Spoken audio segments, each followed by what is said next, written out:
Ministri i Shëndetësisë i qeverisë aktuale teknike, Nikola Todorov, premton investime të reja në vlerë prej 33 milion eurove për pajisje mjekësore, por nga organizata jo qeveritare civil theksojnë se ky veprim është kundërligjor.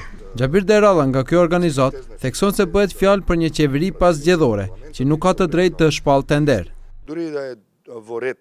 Edhe po të ishte në rregull, edhe sikur të kishte mundësi ligjore për një gjë të tillë, çështja është se një qeveri aktuale si kjo e tanishme, që është qeveri postzgjedhore, nuk ka të drejtë të shpallë tender, sepse ajo ka vetëm funksion teknik, sa për të mbajtur administratën dhe sistemin deri në formimin e qeverisë së re.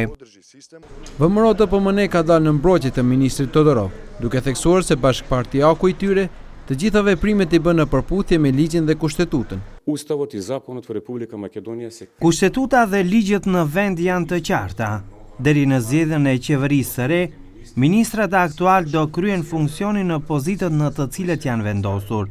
Në momentin kur do formohet qeveria e re e Republikës së Maqedonisë, në funksion do hyjnë ministrat e sapo zgjedhur. Profesori universitar për çështje juridike, Bekim Kadriu, vlerëson se veprimi i Todorovit është jo kushtetues, pasi që në rastin e tij bëhet fjalë për një ministër që i është verifikuar mandati si deputet. Profesori Kadriu thekson se Todorov le që nuk duhet të marrë vendime, por nuk duhet as të drejtojë Ministrinë e Shëndetësisë.